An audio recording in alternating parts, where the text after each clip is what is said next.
Bonjour à tous. Alors, aujourd'hui, on se retrouve dans la partie 2 du cours sur le pH. Donc, on va rentrer dans un sujet qui va être un peu plus complexe que ce qu'on a vu dans la partie 1, mais la partie 1 est nécessaire pour comprendre la partie 2. C'est vraiment important.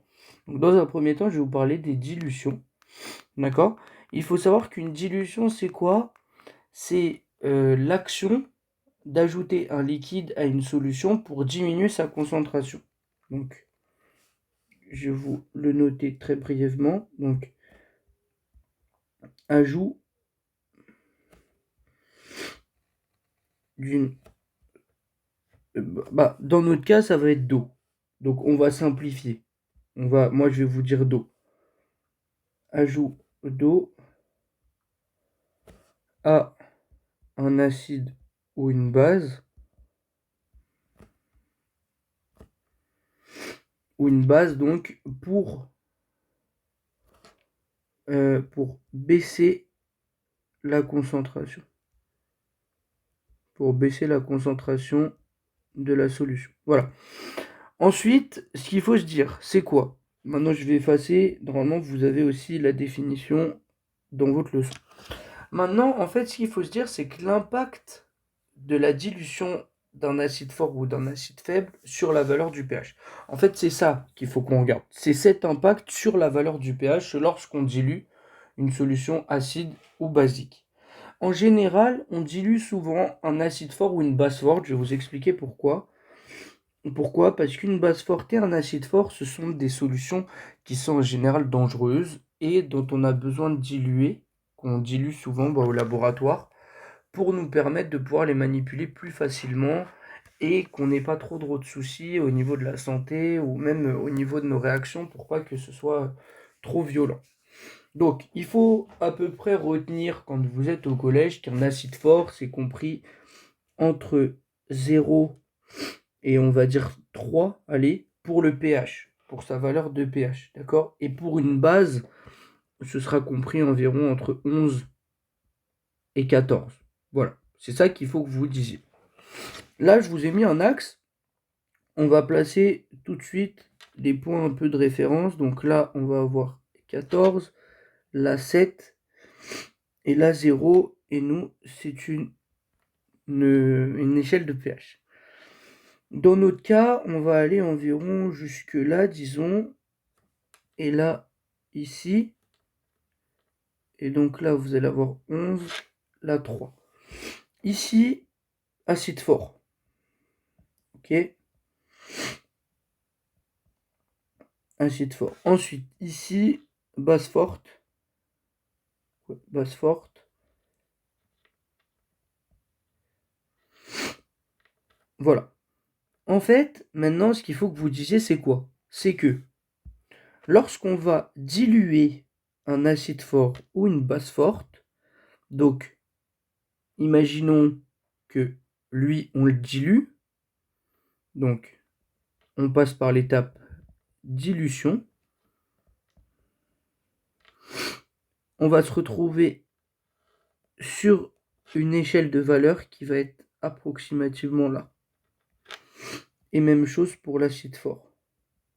On va se retrouver sur une échelle de valeur approximativement là. Voilà. Je vous les mets en jaune, comme ça vous pouvez le voir. Voilà. Et voilà. En fait, la dilution,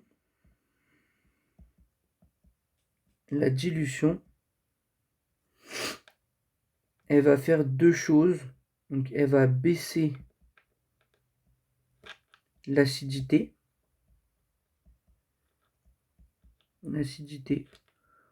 Ou la basicité.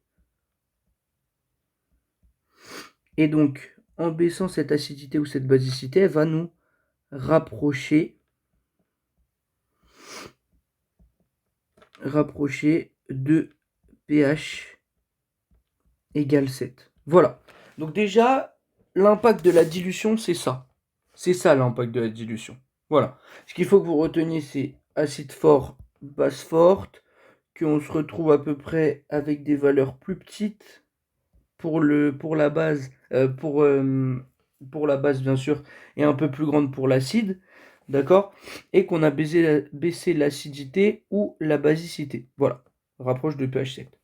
Ensuite, la réaction entre un acide et une base, ce qu'il faut que vous disiez, c'est que quand vous êtes dans une solution acide, ça c'est un petit récap de la partie 1, quand vous êtes dans une solution acide, vous allez forcément avoir des ions H+, et quand vous êtes sur une solution basique, par contre, vous allez avoir des ions HO-.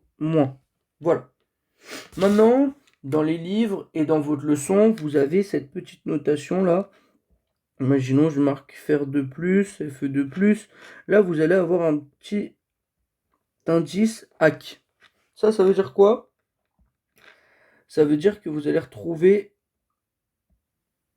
que l'élément est sous forme aqueuse, d'accord?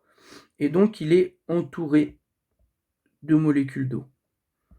Entouré de H2O. Voilà. C'est ça que ça veut dire. Comme ça, vous le savez tous. Maintenant, nous, ce qu'on va regarder, c'est la réaction entre un acide et une base. Donc, tout simplement, lorsque vous êtes avec des ions, les ions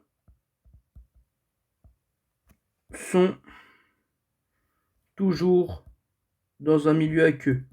Toujours. C'est obligatoire. Hein. Vous ne pouvez pas faire autrement. Donc là, dans notre cas, on va se retrouver avec quoi? On y va, H+, donc on va faire réagir de l'acide, là, toujours sous forme aqueuse, plus quoi? Plus une base, ce qu'on avait dit au début, plus une base, donc HO-. Et maintenant, vous allez me dire, bah, qu'est-ce qu'on obtient? Donc là, dans notre cas, on va obtenir de l'eau sous forme liquide. Voilà. C'est ça qu'il faut que vous vous disiez. Ok? C'est ça. Donc pour l'instant, rien de très complexe. Lorsque vous mélangez des ions hydrogène avec des ions hydroxyde, vous obtenez une molécule d'eau. Forcément. Attention. Attention. En fait, ce sont des réactions exothermiques. Donc, réaction exothermique, donc dangereuse.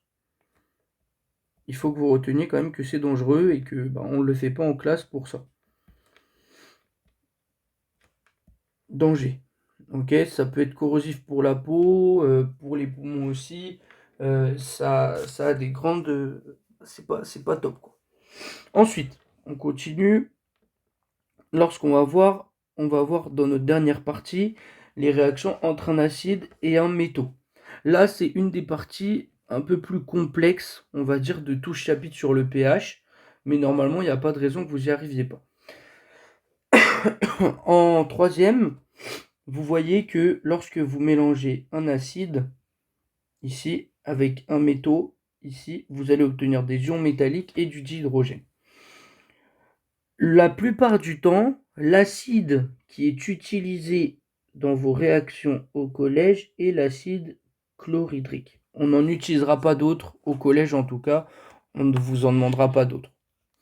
Donc, la formule de l'acide chlorhydrique dans l'eau, donc forcément vous savez qu'il va y avoir quelque chose de aqueux, c'est H+, donc les ions H+, qui montrent le caractère acide de la solution, plus des ions Cl-, des ions chlorure, ça s'appelle, toujours sous forme aqueuse. Voilà. Déjà, ça, faut que vous le reteniez, que la formule de l'acide chlorhydrique dans l'eau, c'est H+, plus Cl-. Ensuite, la formule du dihydrogène, vous la connaissez déjà, c'est H2, et le dihydrogène est un gaz, donc on va le mettre sous forme gazeuse. Ensuite, le symbole du fer, c'est quoi? C'est F majuscule E minuscule, et là, vu que c'est un métal, on va parler d'état solide. Et là, nous, dans notre cas, avec un ion F Fer2+, en fait, l'ion Fer2+, il se marque Fe, donc en charge, vous allez avoir deux charges positives, donc Fe2+, et aussi sous forme aqueuse. Voilà. Donc on y va, on continue. Je vais vous faire maintenant l'équation sous forme de formule chimique. Donc vous allez avoir l'acide, donc H+, plus Cl-, sous forme aqueuse les deux, d'accord, qui vont s'additionner avec le métal, donc le fer solide, qui vont donc nous donner là du dihydrogène, H2 gazeux, plus des ions fer2, donc Fe2+, aqueux. Voilà, c'est ça que vous obtenez. Et vous allez aussi avoir à la fin Cl-, aqueux. Maintenant, on réfléchit ensemble. Moi, je vais vous donner une petite info sur lui et lui. Ce sont des ions spectateurs. Ce sont des ions spectateurs. Et ce qu'il faut que vous vous souveniez, c'est qu'ils n'apparaissent pas à la fin. Ils n'apparaissent pas dans l'équation de bilan de la réaction. Donc, je vais les gommer tout de suite. Comme ça, vous vous en souviendrez. Donc, les ions spectateurs, donc Cl-, c'est toujours des ions spectateurs, Cl-, et donc ils n'apparaissent jamais. Ok, j'ai juste remis H+, parce qu'on l'avait enlevé. Voilà, donc Cl-, aqueux, Cl-, ion spectateur. Donc ce sont des ions spectateurs. N'apparaît pas dans l'équation.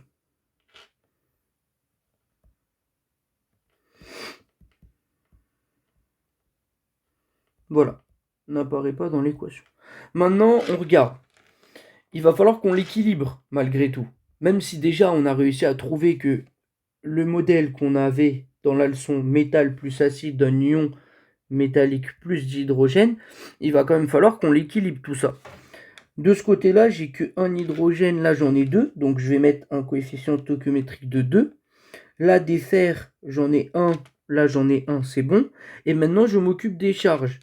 Là, j'ai un coefficient 2 avec une charge positive, donc ça me fait 2 charges positives du côté des réactifs. Et donc là, je vais avoir 2 charges positives du côté des produits avec Fe2+, donc c'est bon. Donc en fait, l'équation, grâce aux formules chimiques, c'est celle-là. Et vous pouvez faire la même chose avec d'autres éléments, comme par exemple le zinc, donc de symbole Zn par exemple, Zn solide, plus 2H+, aqueux, qui nous donne du dihydrogène toujours, plus Zn2+. Voilà, par exemple. Ok? Donc voilà. C'est une leçon qui est un peu longue, qui a été faite en 2 parties. Je vous remercie de m'avoir écouté.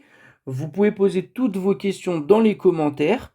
On se dit à la prochaine pour une autre vidéo. Surtout, allez voir quand même la vidéo expérimentale sur le pH qu'on a faite en classe, d'accord? Et des vidéos sur comment s'exercer sur des exercices types sur le pH arriveront très bientôt.